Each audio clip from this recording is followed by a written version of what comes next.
je serai intraitable. Parce que plus tard, quand quelqu'un viendra m'expliquer ces problèmes, je ne comprendrai pas. Je lui dirai toujours, parce que tu es paresseux, c'est parce que tu es ici, c'est parce que tu es ça. Parce que je me disais qu'on ne réussit pas ses propres forces. C'est là où le Seigneur coupe maintenant les ressources. Il ferme tout parce qu'il veut maintenant me ramener sur la voie qui mène à lui. Quand le Seigneur coupe, à ce moment, moi j'avais toujours eu une pensée. Quand j'étais étudiant ou quand je cherchais le travail, je me disais toujours, cette vie-ci est compliquée, cette vie-ci est difficile. Je cherche les voies et les moyens, je ne trouve pas la faille. Mais le jour où je vais trouver la faille dans le système, je vais exploiter ça jusqu'au maximum. C'est toujours ce que je disais tout le temps. Quand je dis je vais exploiter jusqu'au maximum, de gagner de l'argent, c'est ça? Non, j'avais une pensée de trouver le moyen de survivre. Ah, ok. Et tout était fermé. Je me rappelle quand j'ai fini, j'ai eu l'équivalent du bac plus 5, j'étais même major de la promotion à l'université.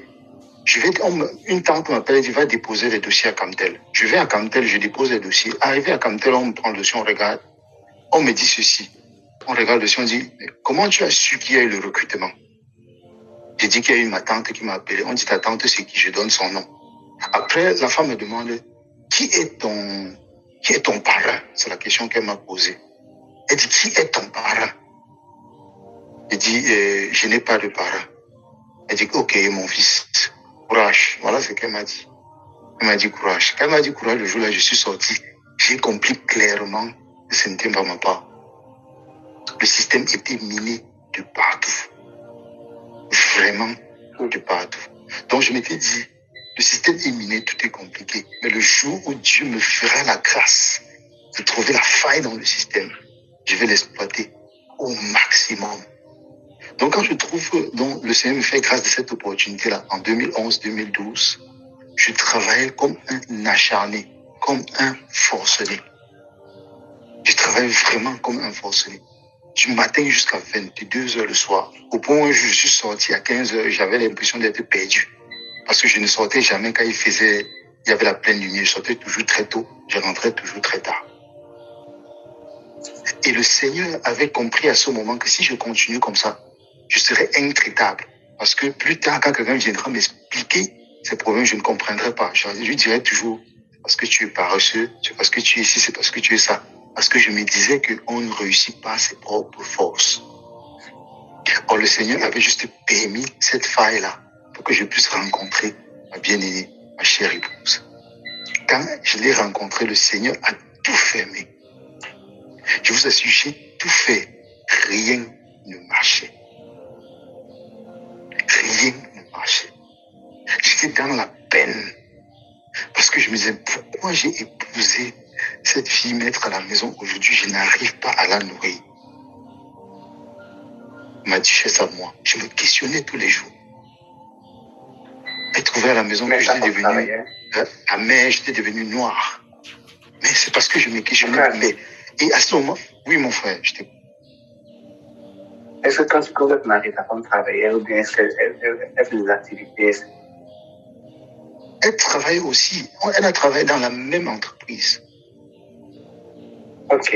C'est là où je l'ai rencontrée. Et j'avais fait une partie de ce témoignage dans un autre direct. Par exemple, c'est pour ça que je ne veux pas mélanger la partie de mon épouse avec cette partie du témoignage de ma vie. Donc, à ce moment, là, le Seigneur ferme tout. J'essaie tout, rien ne marche. J'ai tout essayé, rien n'a marché.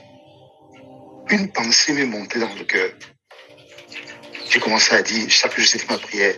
J'ai dit, Seigneur, aide-moi à comprendre. Car je sais que tu veux que je comprenne quelque chose. Et tant que je ne comprends pas, je ne vais pas avancer. Aide-moi à comprendre. Aide-moi à comprendre. Curieusement, dans la même période de temps, au bureau avec un collègue, on a commencé à discuter de la Bible, discuter de la parole du Seigneur. J'avais déjà arrêté d'aller à l'église évangélique parce que je savais que là-bas c'était le fou. J'avais analysé toute la parole, toutes choses. On travaillait sur l'église paganisée, le concile de Nicée dans les années 300, tout ça. On parlait, on travaillait là-dessus, on discutait tous les jours de la parole.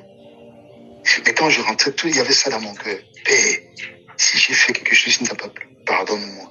Mais il y a quelque chose que tu m'attends de faire. Aide-moi à comprendre. Parce que là, je ne fais que tomber devant l'obstacle. Le Seigneur avait bloqué. C'est là où le Seigneur m'a fait grâce. Dans un forum, je n'oublierai jamais, où tu ouvres un groupe de WhatsApp, il y a 400, 500 messages par jour. Je scrolle du début à la fin. Mais ce jour-là, j'ai scrollé, je suis arrivé, je suis tombé sur les réalités du monde spirituel de Satan, 9e partie. Je dis que, mais c'est quoi ça? Je lance, je commence à écouter. Frère, c'est comme si l'enseignement parlait pour moi. Et avant ça, il faut que je le mentionne. Avant ça, j'étais sous le coup de la masturbation. J'essayais par mes propres forces, je n'arrivais pas à m'en séparer. Quand je dis pas mes forces, il dit, tu tiens, tu te bats pour dire, oh, que ça fait 1 mois, ça fait 2 mois, tu sens que tu essayes par tes propres forces. Je n'arrivais pas à m'en sortir. Quand j'ai suivi les réalités du monde spirituel de Satan, personne n'a prié pour moi. Ça s'est arrêté. Tout Amen. seul. Amen. Je dis que tout seul. Ça s'est arrêté. J'ai suivi la 9e partie.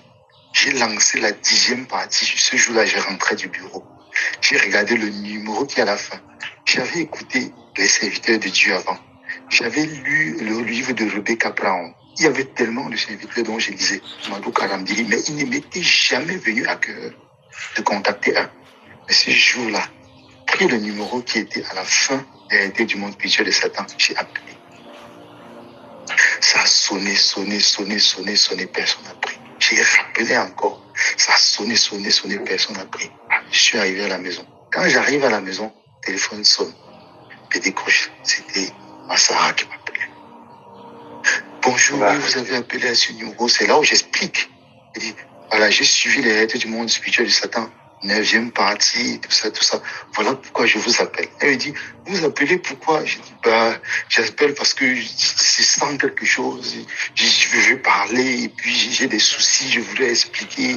Elle me dit, ok. Allez sur YouTube, Mbaïba, vous suivez les enseignements et vous voyez, c'est quoi, c'était junior3@yahoo.fr ou c'est .com.fr. De toutes les façons, vous envoyez, vous écrivez ici, on va vous répondre. Je dis, ok. J'ai commencé à suivre les enseignements de Bamba Iba avec une vitesse effrénée qui n'a pas de nom. Je vous assure qu'il n'a pas de nom. Tu dis, mon frère? Mais combien de semaines tu suis par jour comme ça? Je ne peux pas te dire combien je suivais. Ça passait en boucle du début jusqu'à la fin. En fait, je l'ai suivi au bureau parce qu'à la maison, je n'avais pas de connexion. Et au bureau, il y avait la connexion illimitée. Et j'étais fonctionnaire à ce moment. Dès que j'arrive au bureau, je m'assois. Quand je fais mon travail, je suis seulement en train de suivre mes enseignements. Et quand j'étais dans le même bureau avec quelqu'un où on partageait la même foi, quand je dis même fois, on discutait sur les affaires de Dieu et on s'entendait beaucoup de choses. On en discutait et puis parfois certaines choses se contredisaient.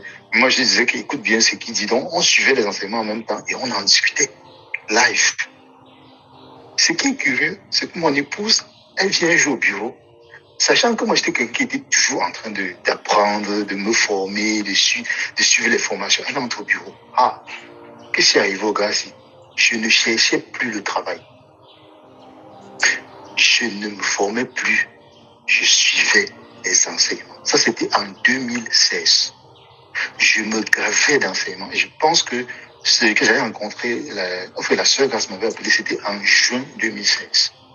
Je me gavais d'enseignements. Août 2016, ça fait peut-être 2 ou 3 mois plus tard. Et c'est là où le frère Junior m'écrit sur Skype, il me dit, nous allons venir du côté de Yaoundé. Est-ce qu'on peut se rencontrer? C'est là où j'ai dit, mon frère, on fera seulement du plaisir. Ce jour-là, on se retrouve du côté de Mimboman. On va donc à l'assemblée qui se retrouve là-bas.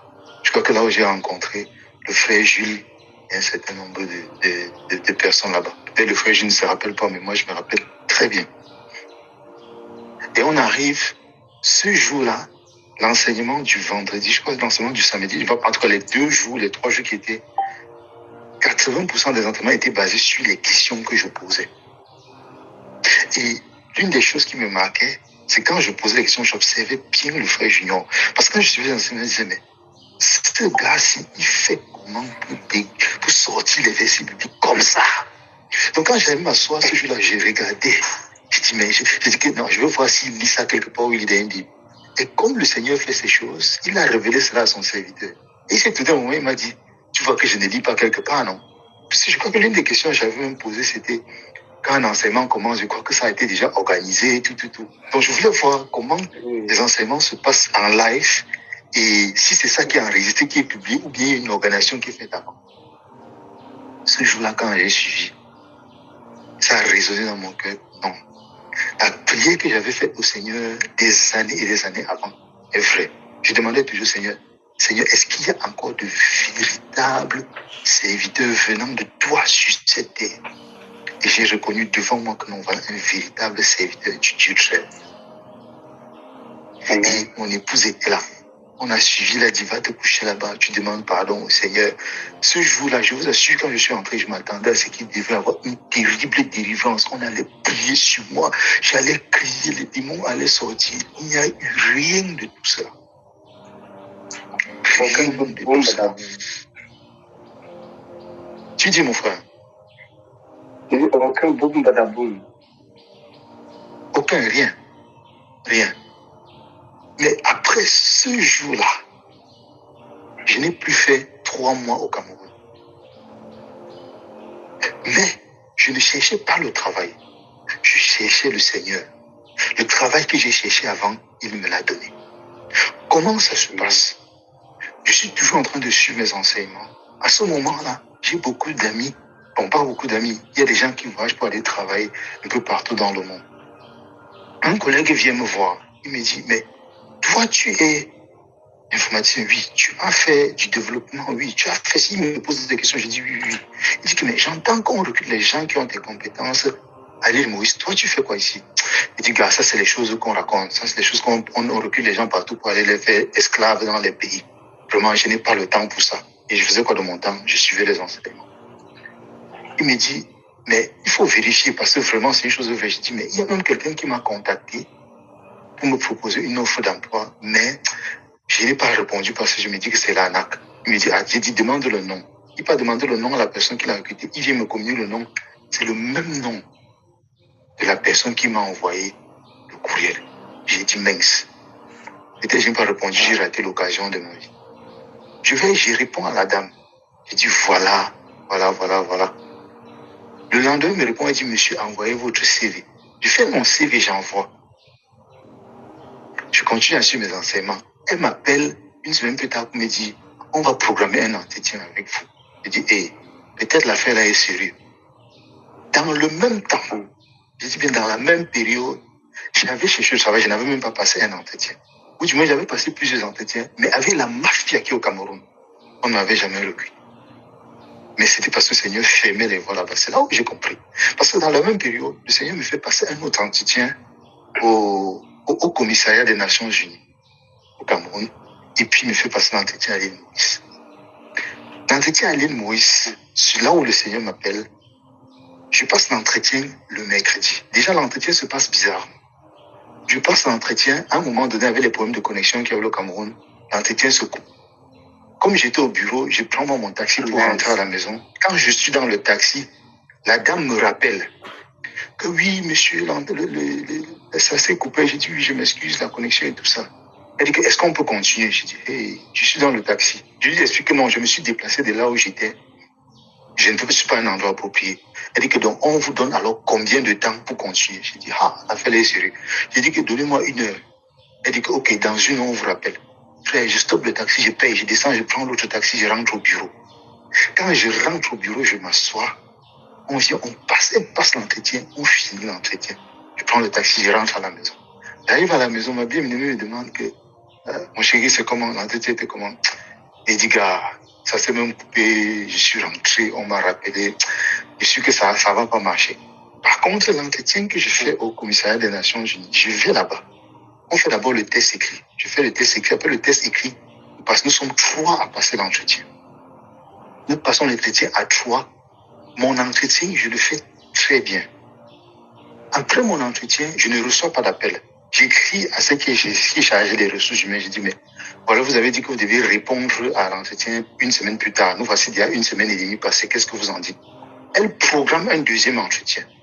Je repars là-bas faire le deuxième entretien. On me repose les mêmes questions qu'on m'avait posées lors du premier entretien. Le Seigneur dirigeant ma bouche à la fin de l'entretien, je pose, elle me dit, est-ce que vous avez des questions à nous poser? Je dis oui. Pourquoi vous m'avez fait passer un deuxième entretien alors que j'ai passé un premier entretien et je réponds pratiquement aux mêmes questions que j'avais répondu au premier? C'est là où la dame dit durant l'entretien, elle dit que, monsieur tel, est-ce que vous pouvez répondre au candidat? C'est plus tard qu'une connaissance me dit qu'en fait, c'était moi qu'on avait sélectionné, mais c'était le monsieur à qui elle a demandé de répondre qui était en train de bloquer le dossier. Pourquoi? Parce qu'il avait sa personne qu'il voulait placer. C'est là où le monsieur dit, non, c'est pour vérifier certaines choses, c'est pour se rassurer que vous avez telle ou telle ou telle compétence. Maintenant, on a une vue claire, on peut facilement vous comparer avec les autres candidats. Or, durant l'entretien, à chaque fois, c'était lui qui essayait plutôt de me piéger. Il ne posait pas la question dans un sens constructif, dans un sens pour piéger. Et c'est ce que j'avais remarqué. Quand je quitte ce jour-là, l'entretien, je reviens sur l'entretien de l'île Maurice. Je fais l'entretien le mercredi soir. Le jeudi, je suis à la maison, je ne suis même pas parti au bureau. Le vendredi matin, il m'envoie le mail pour me dire, l'entretien est bon, tout est bon, vous voulez commencer quand? J'ai dit, hey, c'est même pas la sorcellerie ici. Peut-être on va aller me vendre là-bas à l'île Maurice. Ils me disent que faites le test du VIH ou faites le test de la syphilis, c'est quoi. En tout cas, il y avait 3 maladies là, il fallait faire les tests et les envoyer. Et dès que je fais le test, ils doivent m'envoyer le billet d'avion avec le passeport. Je me dis, il y a un acte quelque part ici là. C'est pas normal. Entre-temps, ma bien-aimée là, avec mes 2 garçons, je n'ai pas envie de les laisser au Cameroun et partir. Parce que moi, je sais que pour qu'une femme grandisse bien, le père et la femme doivent être avec les enfants dans le même lieu pour bien éduquer les enfants. Donc, je ne vais pas les laisser au Cameroun et partir. Donc, mon cœur voulait que je reste pour obtenir l'emploi des Nations Unies. Mais Dieu m'avait positionné là-bas. Qu'est-ce que je fais donc? Je tourne les gens de l'île Maurice. Je ne les réponds pas à temps. Parce que j'attends le retour des Nations Unies. Mais là, ils ne répondent jamais. Quand je tourne à un moment donné, mon épouse et moi, on s'est dit, gars, on peut faire comme ça en voulant attraper ici, on perd tout. Mieux tu pars d'abord là-bas, si entre-temps on t'appelle, n'est-ce pas, tu ranges. C'est là où j'ai fait tous les tests. J'envoie aussi pour attendre qu'on m'envoie le billet d'avion. J'ai fait tous les tests d'examen, j'envoie mon passeport. Ça ne fait pas 1 semaine, il m'envoie le billet d'avion. Je voyage, voilà comment j'ai quitté le Cameroun pour aller à l'île Maurice. Par la grâce du Seigneur. C'est là où je reste, j'ai dit, waouh, Seigneur, tu es merveilleux. J'ai cherché le travail. J'ai dit, je vous dis que je travaillais au bureau. Quand tu venais au bureau, j'étais un fonctionnaire. J'arrivais au bureau à 7h, je finissais à 21h chaque jour. Pas que je faisais les choses du bureau, mais j'étais en train de me former, préparer, se préparer aux entretiens, mais je n'arrivais pas à réussir un seul. Mais quand le temps du Père a sonné, quand j'ai entendu sa voix, quand il m'a appelé, le Seigneur, je ne cherchais plus le travail est venu me trouver. J'ai rendu grâce à Dieu. Oh, voilà aussi Achille qui prend l'avion. Je n'avais jamais pensé dans ma vie que j'allais prendre l'avion. Je n'avais jamais essayé parce que nous n'avions pas les mots. J'arrive à l'île Maurice. Et quand j'arrive à l'île Maurice, le frère Junior me met en France, dans la sainteté. Que c'était bon ces temps-là. Nous commencions les partages dans la France, dans la sainteté, le matin à 10h. Le frère Junior se rejoint généralement avec la France, dans la sainteté à midi. Il nous libérait à 15h, mais on continuait jusqu'à 17h. On était toujours connectés, on parlait de la parole. Il y avait le feu du Seigneur en nous. C'était incroyable. C'est aujourd'hui quand je vois la quantité et la qualité des frères qui étaient dans la France, dans la sainteté, que je comprends pourquoi c'était aussi enflammé. Je rends grâce au Seigneur pour chacune des personnes. Chacune des personnes. Nous y étions. Et j'accélère rapidement. Je veux toujours que nous gardons l'objectif, la question que tu as posée. Quand on veut suivre le Seigneur, comme tu as dit, Pierre a dit, nous avons tout quitté pour te suivre. Qu'en sera-t-il de nous? Quand il s'était tourné, quand Jésus avait dit, laisse viens et suis-moi. Il a tout abandonné, il a suivi le Seigneur. Qu'en a-t-il été de nous? Je veux que nous gardons toujours l'œil sur ce questionnement-là pour avancer. Donc, à l'île Maurice, on travaille. Vous savez, c'est un petit pays d'Afrique. Il n'y a pas beaucoup de revenus et ça permet quand même de gagner plus d'argent qu'au pays, mais pas tant que ça. Entre-temps, le Seigneur ouvre les portes. Il y a la possibilité de quitter l'île Maurice pour aller soit en France, soit dans un autre pays du monde. Mais mon cœur voulait m'envoyer en France. Pourquoi? Parce qu'il y avait mes frères de la France à la Saint-Denis. Donc, je commence à faire des entretiens pour aller en France. Et je comprends encore les voies du Seigneur sont insondables et c'est tout simplement magnifique. Frère, il y a les choses qui se passent, tu peux te demander si parfois le monde ici, le monde est dans la main du Père. Notre Père est merveilleux. C'est nous qui ne le connaissons pas, qui doutons encore de sa puissance.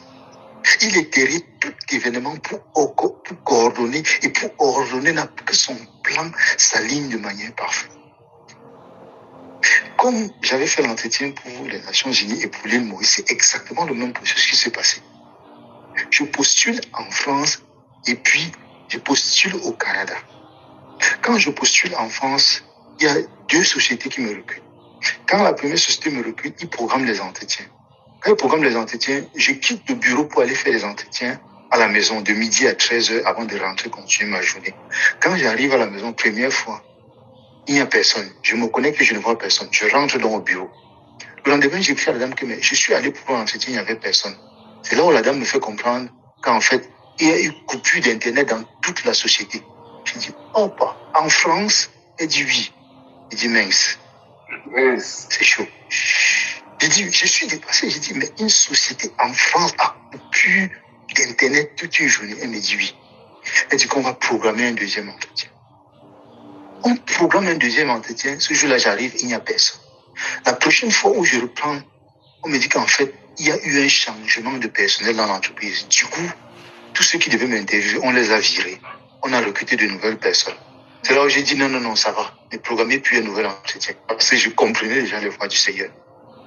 Curieusement, celui du Canada, j'ai fait mon entretien. J'ai fait mon test, j'envoie, il corrige. J'ai fait mon entretien. Ça fait 1 semaine plus tard, ils me répondent que c'est bon. On va engager les dossiers pour que tu viennes au Canada. J'ai dit, vous ne voyez pas les choses du Seigneur ici. Voilà encore ça qui s'aligne comme le Seigneur veut. Et ça s'aligne comme le Seigneur veut. S'il te plaît. Oui, je sais comment faire. Tu dis? C'est ta femme qui te vous fait où? Ma femme m'avait déjà rejoint à l'île Maurice. Elle m'avait déjà rejoint à l'île Maurice. Elle n'avait pas fait 4 mois au pays et puis elle était quittée pour venir me rejoindre avec les enfants. Ok. Elle était quittée pour venir me rejoindre. Donc, étant là-bas, bon, je ne vais pas insérer l'épisode de mon épouse parce que je veux qu'on reste focalisé vraiment sur le questionnement qu'on a eu. Oui, ça. D'accord. Donc, étant donc à l'île Maurice, j'engage le processus pour venir au Canada. Je fais tous les papiers, je me dis, bon, on va passer au Cameroun, on va prendre le visa, puis on va continuer au Canada. Quand on quitte l'île Maurice, on arrive donc au pays comme transition pour finaliser tous les papiers. C'est là où le Seigneur décide de me briser complètement. Et le Seigneur décide de me briser complètement.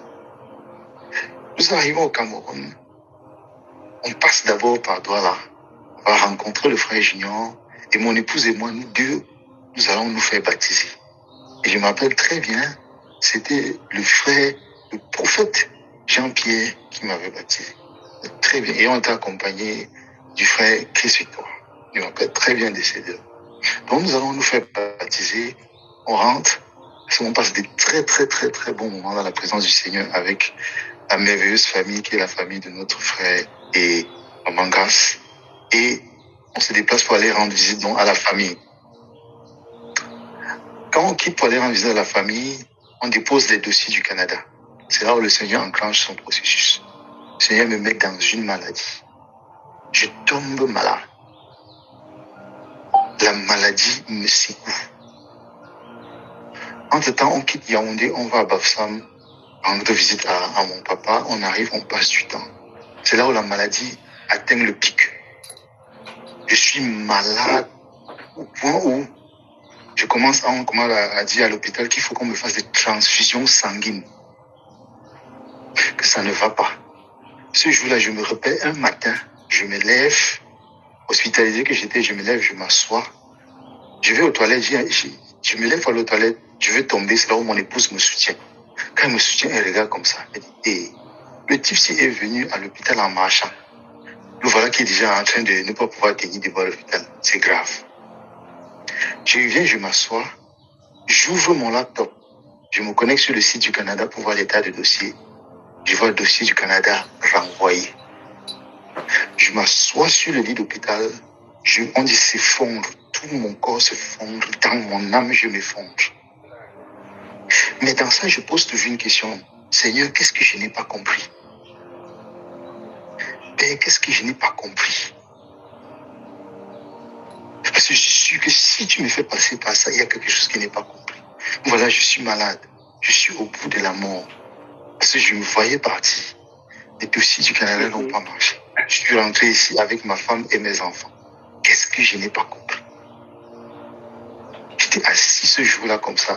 J'étais dépassé par les événements. J'ai consacré encore, Père, enseigne-moi, apprends-moi à comprendre. Que veux-tu que je comprenne que je n'ai pas compris? Quand j'ai commencé à prier, c'est là où le Seigneur, dans sa merveilleuse grâce, il a fait bouger les choses. Il dit, après ce jour-là, du tic au tac du lendemain, j'ai commencé à me restaurer. La santé a commencé à aller. Tout doucement, tout doucement, tout doucement. Nous avons quitté l'Ouest précipitamment pour Yaoundé parce qu'il fallait qu'on voit dans quelle mesure soit redéposé, soit réouvrir les dossiers. Il fallait faire quelque chose. Parce que là, je revenais de l'île Maurice. L'avenir, on avance comment? On avait tout quitté de là-bas. On venait au Cameroun. On considérait une autre route. Nous voilà où nous sommes arrivés. Nous rentrons donc sur Yaoundé. Moi, toujours convalescent. J'avais maigri. Un ami à moi qui est passé au Cameroun, qui allait lui en France, il est venu me voir, il a dit, mince, car tu ne ressembles à rien à celui que je connaissais. J'étais fini, vraiment fini. C'est là où, par sa grâce, la société avec qui m'avait recruté ici me dit, non, il faut que tu fasses un nouveau dossier. Tu redéposes le nouveau dossier et puis on va voir. Là où j'ai fait un nouveau dossier pour venir au Canada, je dépose le nouveau dossier. Ils me disent, entre-temps, va quand même soumettre une requête pour le dossier qu'on a rejeté, on ne sait jamais. Ça n'a pas fait une semaine après que j'ai déposé le nouveau dossier. Ils ont pris le nouveau dossier, ils ont validé, ils ont demandé qu'on envoie les passeports pour le visa. Ils ont réouvert l'ancien dossier, ils l'ont validé. Ils disent que vous pouvez toujours venir déposer les passeports pour le visa. Donc j'avais 2 dossiers validés et ouverts attendant que les passeports. Si ce n'était pas le Seigneur faisant, comment ça pouvait arriver? Comment ça pouvait arriver? Et c'est comme ça que je voyage faible physiquement, ayant même maigri. Je me retrouve au Canada, à la direction du Seigneur. Or, le Seigneur voulait m'apprendre que ce n'est pas par tes propres forces, ce n'est pas par quoi que ce soit venant de toi que tu fais quelque chose, mais tout, c'est ma grâce. Tout, c'est ma grâce. Et chaque jour, le Seigneur me le montre. Chaque jour, le Seigneur me le montre. C'est pour ça que je disais encore comme à l'entame, si on m'avait dit, après le décès de ma mère, après les temps difficiles, qu'un jour je serais là où je suis, je vous aurais dû vous mentir. Ce n'est pas moi, c'est une autre personne. C'est complètement une autre personne. Mais je m'appuie sur qui? Le Seigneur, c'est le Seigneur qui me guide. On arrive au Canada 2019. Fin 2019, c'est donc la Covid qui commence à prendre en Chine. 2020, la Covid fait rage. Les papiers, les dossiers, ma femme, mon épouse avec les enfants, nous a rejoint, elle m'a rejoint 1 mois ou 2 mois plus tard. Le temps que je travaille, j'ai un peu d'argent pour prendre la maison, pour essayer de mettre un lit et puis Dieu libre qu'on vienne se coucher et puis on se bat comme on peut se battre. Voilà où ils sont venus. Et puis voilà nos débuts au Canada. Fin de l'année 2020 donc, nos papiers devaient expirer. Or, comme c'était moi qui étais l'immigrant principal, le papier était adossé sur les miens. Donc si nos papiers expiraient, tous les papiers devaient expirer. C'est là où j'ai encore vu la manifestation de la grâce du Seigneur. Incroyable. C'est l'une des premières fois que j'entendais la voix du Seigneur. Les papiers devant doivent expirer un mois plus tard. Il fallait un nouveau passeport pour faire renouveler mes papiers. Or, période du Covid, les ambassades sont fermées, les aéroports sont fermés, tout est fermé. Comment on fait pour obtenir un nouveau passeport? Il n'y a pas moyen d'obtenir un nouveau passeport. Je ne m'étais pas fait vacciner. J'avais dit non, pas de vaccin, donc je ne peux même pas voyager. Comment est-ce qu'il faut faire? Il n'y a pas de solution. Un matin, je me lève. Je finis de me brosser, je me lave, je suis devant le miroir. C'est là où j'entends la voix du Seigneur me dire, tout va bien se passer. Je dis, mais c'est moi qui parle ou bien c'est la voix, c'est le Seigneur qui est en train de me dire, tout va bien se passer. Et il dit, ah, ok. J'ai continué mon jour le jour. Et curieusement, on n'avait jamais rendu visite à notre frère Francis, qui était du côté de Toronto à ce moment. Donc la sœur Jackie elle avait accouché, ça faisait peut-être 6 ou 7 mois, la petite Emmanuela. Et on devait donc aller du côté de Toronto. En allant du côté de Toronto, comme les gens disent souvent, une voix me dit, prends vos papiers, tu pars avec. Quand j'ai dit une voix me dit, aujourd'hui, je sais que c'était le Saint-Esprit qui m'avait soufflé de prendre nos dossiers avec les actes de naissance, tout voyager avec. Je porte le dossier, je mets dans nos effets, on voyage, on va du côté de Toronto. Arrivé du côté de Toronto, je me rappelle encore, c'était notre frère Camille qui nous avait conduit parce qu'il n'y avait pas de permis, il n'y avait pas de passeport. Je ne sais pas si on avait de véhicule à ce moment. Peut-être 8, je me rappelle plus. Je crois qu'on avait un véhicule, mais le véhicule était tellement amoché qu'on ne pouvait pas faire de longues distances. Mon frère Camille nous conduisait. Dans le véhicule, on parlait justement et on discutait même des théories. Comment on peut faire? Bon, je peux voyager, je vais à la frontière, je traverse, je vais aux États-Unis, je voyage, je vais au pays faire le passeport, je reviens. Donc, on essaie des théories là pour voir comment ça pouvait marcher. Le Seigneur avait son plan. Le Seigneur avait son plan. On arrive à Toronto. Et là, à ce moment, je me connecte sur le site de l'ambassade du Cameroun. Ils disaient que nous allons réouvrir l'ambassade tel jour. Donc, le lundi qui suivait, ils allaient réouvrir l'ambassade. Il dit, vous êtes sérieux là? C'est là où je m'en ris. Oh, quand ils ouvrent comme ça, les gens ne faisaient que s'en rester. J'ai trouvé la place pour le mercredi. Je prends la place pour le mercredi. Donc, le mercredi là, donc le frère Francis, il nous transporte quand on quittait pour revenir sur Montréal. On passe donc par Ottawa. Je dépose la demande de renouvellement de passeport, tout. Et puis, on continue à Montréal. Il nous dépose, on rend grâce à Dieu. Et puis, frère, 3 semaines plus tard, top chrono, j'ai trouvé le passeport dans ma boîte aux lettres. 3 semaines plus tard, top chrono. Les choses qui prenaient 6 mois. Un passeport qui s'est fait au Cameroun. J'ai déposé à l'ambassade à Ottawa 3 semaines plus tard. Top chrono. J'ai trouvé ça dans ma boîte aux lettres. Quand je prends la boîte aux lettres, j'ouvre. J'ai dit, hey, c'est le passeport, c'est vrai. J'ouvre, je regarde, j'ai dit que c'est bien ça. Je monte à mon épouse qui ma duchesse, regarde un peu ça. C'est le passeport. Elle a dit oui. J'écris au frère français, dit que j'ai le passeport. Il dit que attends, c'est vrai. J'ai dit oui. Les choses qu'on obtient en 6 mois, 3 semaines top chrono, j'ai eu le passeport.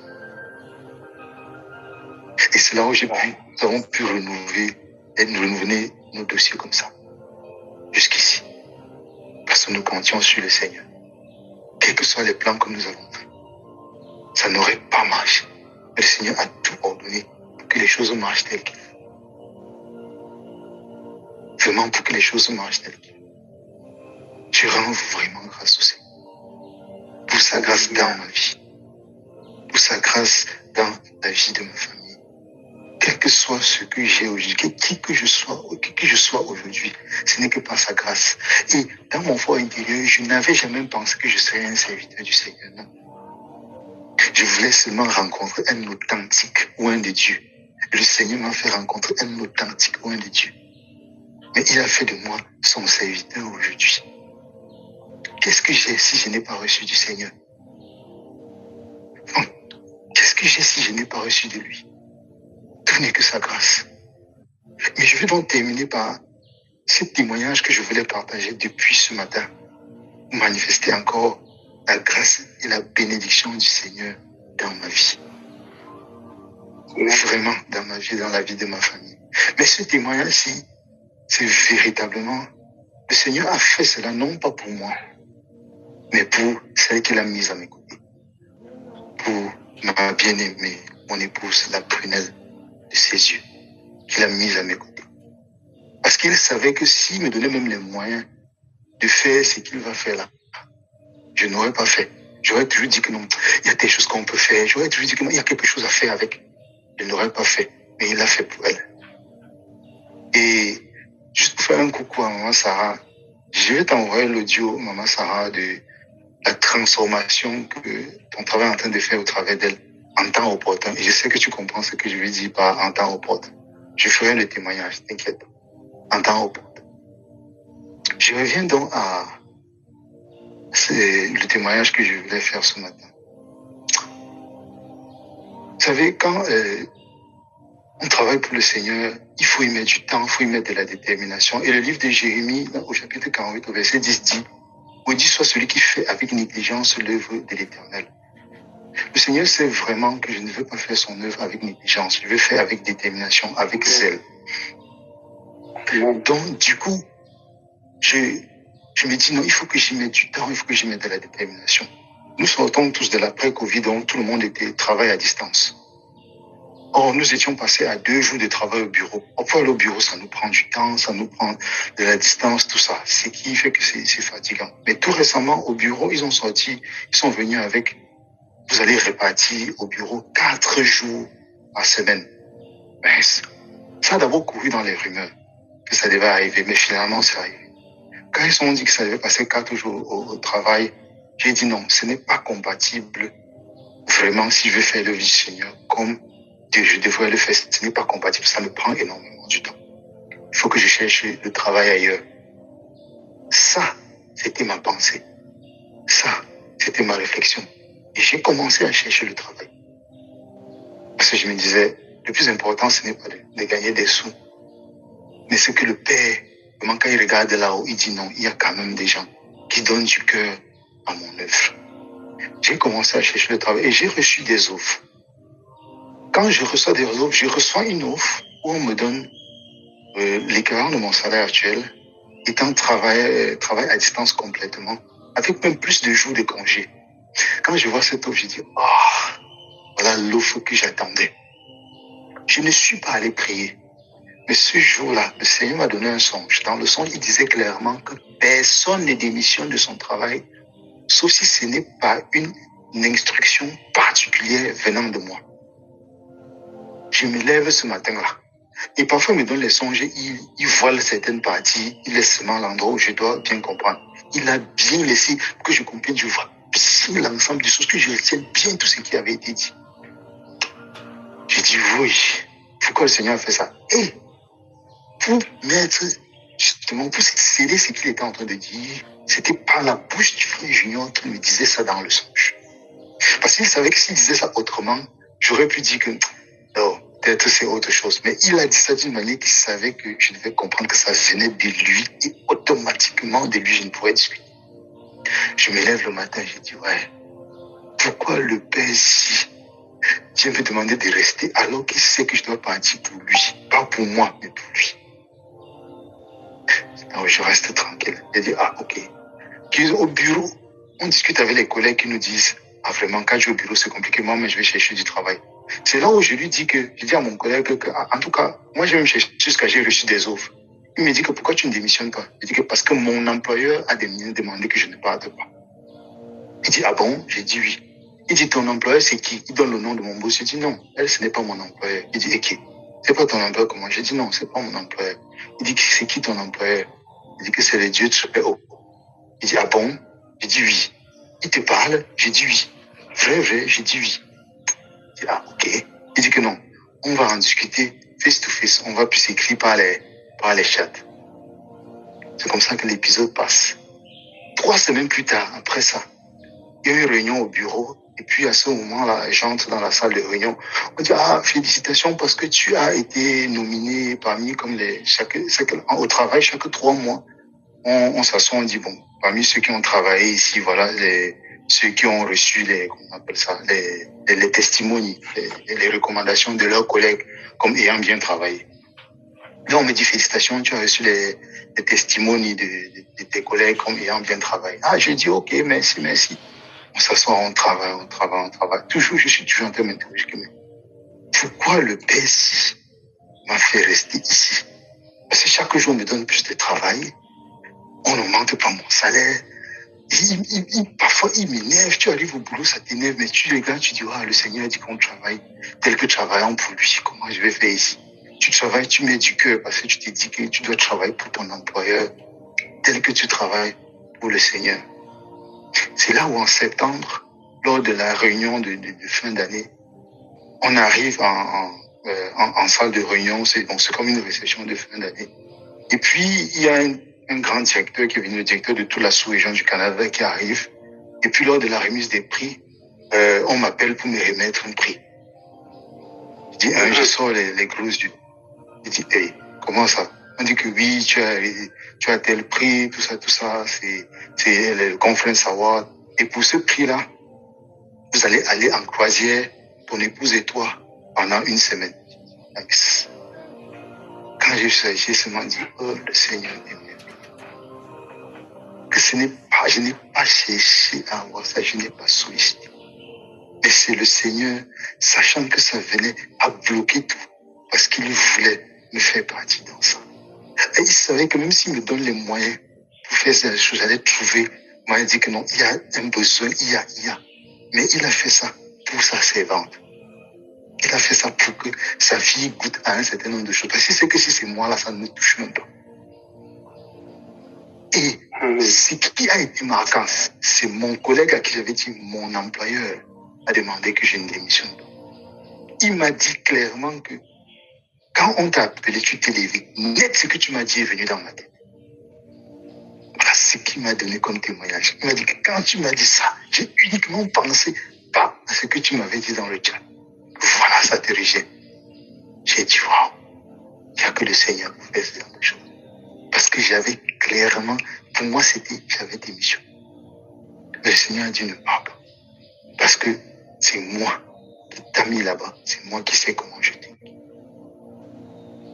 Donc, tout ce qui m'est arrivé dans ma vie, jusqu'au jour, la grâce du Seigneur. Oui, mon frère, vas-y.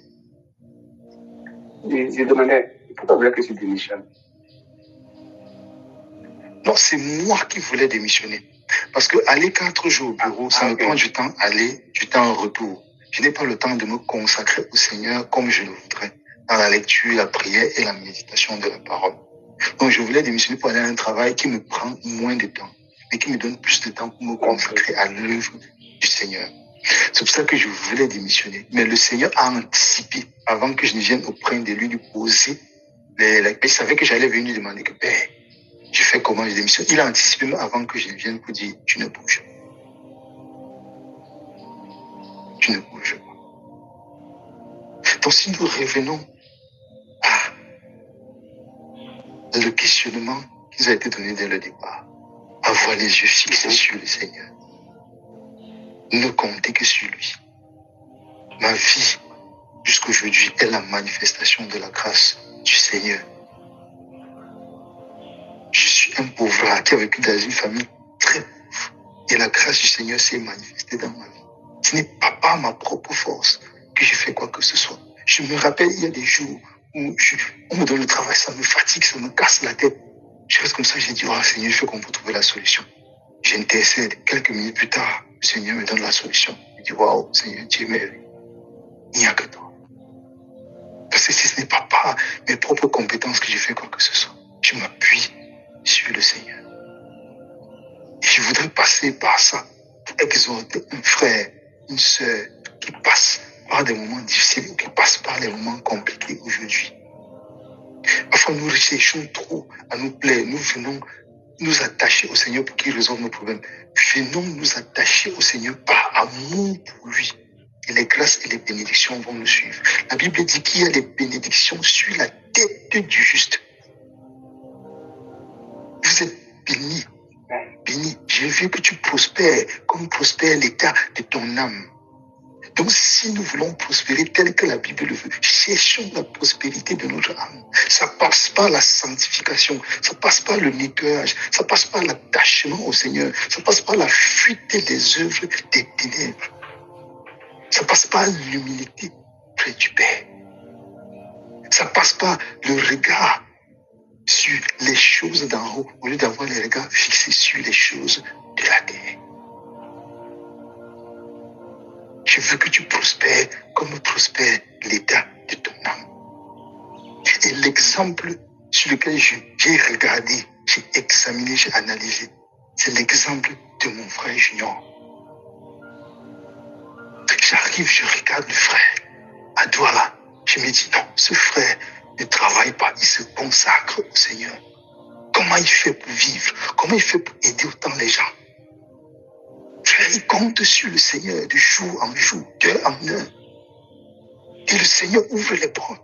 Le Seigneur le bénit. Le Seigneur le bénit. On voit ça.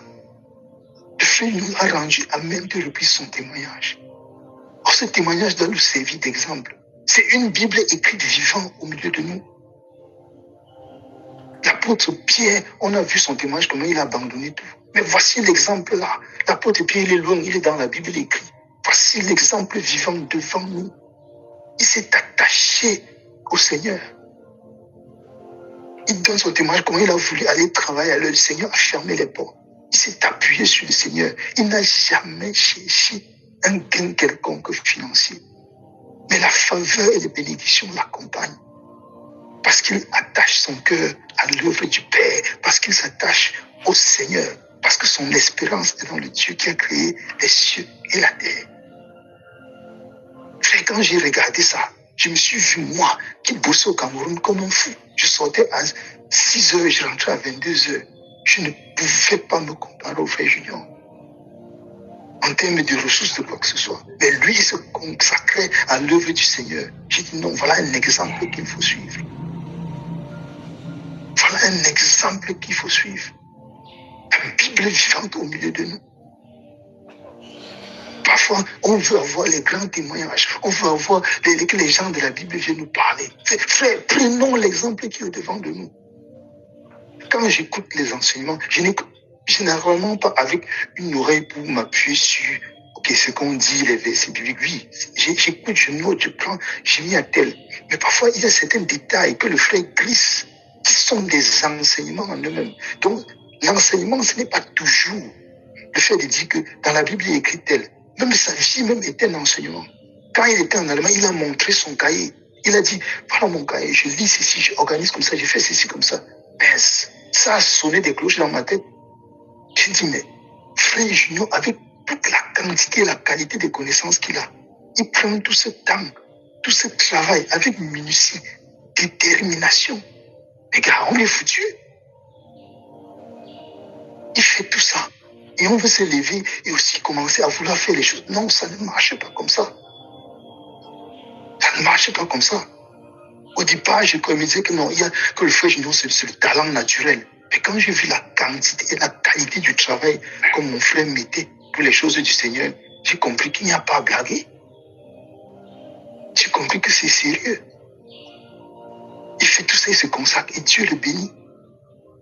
Mais nous, on veut se connecter ici, avoir les grandes révélations que bon, je veux aussi voir, je veux aussi ci, je veux aussi ça. Voilà un exemple. Et le frère Junior le dit toujours, mettons le Seigneur à l'épreuve. Mettons le Père à l'épreuve. Par nos vies. Par nos vies. Que le ciel reste comme ça. Il y a quelque chose qui me bouleverse toujours dans la Bible. L'exemple de Job. Ça m'a toujours bouleversé. Que le Seigneur, le Créateur du ciel et de la terre, s'assoit comme ça dans son royaume. Un être humain est sur la terre. Il appelle son conseil. Il dit, venez. L'opposant principal entre. Il dit que tu as vu mon serviteur Job. Frère, Ce n'est pas une déclaration qui doit nous faire trembler. Que le Dieu du ciel et de la terre donne ces déclarations-là là-haut. Il n'avait pas les connaissances que nous avons. Il n'avait pas la Bible que nous avons. Il n'avait pas tout ce que nous avons. Mais il vivait dans une droiture, dans une intégrité incomparable. Au point où son témoignage résonnait là-haut. Le Seigneur étant sûr de lui dit, va, fais ce que tu as fait, mais n'attente pas à sa vie. Il a perdu tout ce qu'il avait. Tout ce qu'il avait. Mais il a gardé les regards focalisés sur Dieu. Je suis venu sans rien, je partirai comme je suis venu. Le Seigneur a donné, le Seigneur a repris. Que puis-je donc faire d'autre? Il est resté droit, il a gardé son intégrité sur le Dieu créateur du ciel et de la terre. Frère, ça doit nous interpeller. Moi, ça m'interpelle. Ça doit nous pousser à nous corriger, ça doit nous pousser à nous transformer. Parfois, quand je fais une faute dans ma marche, parfois pourquoi? Je comprends qu'il y a encore la chair. Parce que je regarde au standard, je regarde l'objectif, je vois ces grandes personnes qui sont passées avant nous.